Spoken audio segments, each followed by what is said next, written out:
नमस्कार दोस्तों। विदेशी निवेशकों की भारत पर नजरें टिक गई हैं। 2026 में एफडीआई का रिकॉर्ड 80 अरब डॉलर तोड़ने को तैयार।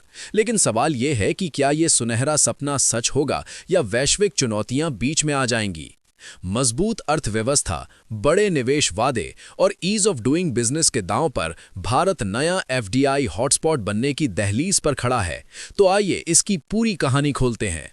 दोस्तों, 2026 में भारत में एफडीआई प्रवाह में जबरदस्त उछाल की उम्मीद है, क्योंकि मजबूत आर्थिक आधार, बड़ी निवेश घोषणाएं और सरकार के निरंतर प्रयास जैसे ईज ऑफ डूइंग बिजनेस सुधार काम कर रहे हैं। डीपीआईआईटी ने हितधारकों के साथ बैठकें की। वाणिज्य मंत्री पीयूष गोयल ने निवेश आकर्षित करने के तेज तरीके पर फोकस किया। नतीजा, एफवाई 2024-25 में 80.62 अरब डॉलर का ऐतिहासिक रिकॉर्ड और जनवरी-अक्टूबर 2025 में 60 अरब पार। डीपीआईआईटी सचिव अमरदीप सिंह भाटिया की माने तो पिछले 11 सालों के उपायों से ये संभव हुआ और 2026 में 80.62 अरब डॉलर को पार करने की पूरी तैयारी है। निवेशक अनुकूल नीतियां, मजबूत रिटर्न, प्रतिभाशाली वर्कफोर्स, कम अनुपालन बोझ और छोटे अपराधों का डीक्रिमिनलाइजेशन जैसे कदम वैश्विक अनिश्चितताओं के बावजूद विदेशियों को खींच रहे हैं। बड़े ट्रेड डील्स ने आग में घी डाला। ईएफटीए के साथ एफटीए से 4 देशों ने 15 साल में 100 अरब डॉलर का वादा किया, जो 1 अक्टूबर 2025 से लागू हुआ। रोशे फार्मा ने 17,000 करोड़ का निवेश प्लान किया। न्यूजीलैंड का 20 अरब डॉलर वाला डील 2026 में शुरू होगा।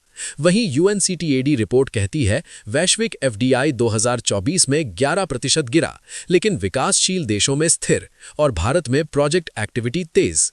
बड़ी कंपनियों की होड़ लगी है।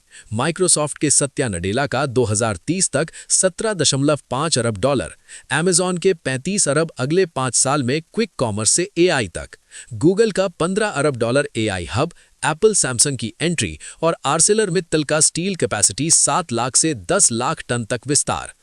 एफडीआई के top sector services, software, hardware, telecom, trading, construction, auto, chemicals, pharma, ज्यादातर ऑटोमेटिक रूट से, लेकिन टेलीकॉम, मीडिया, फार्मा में गवर्नमेंट अप्रूवल जरूरी। रियल एस्टेट, जुआ, तंबाकू जैसे सेक्टर बंद। तो दोस्तों, भारत एफडीआई का नया हॉटस्पॉट बनने को बेताब है। 2026 में रिकॉर्ड तोड़ने का मौका, लेकिन निवेशक सतर्क रहें, पॉलिसी अपडेट्स पर नजर रखें। अगर ये रिपोर्ट काम की लगी तो वीडियो को लाइक कीजिए, शेयर कीजिए और रूस की ऐसी हाई एनर्जी इकोनॉमिक अपडेट्स के लिए चैनल को अभी सब्सक्राइब कर लीजिए।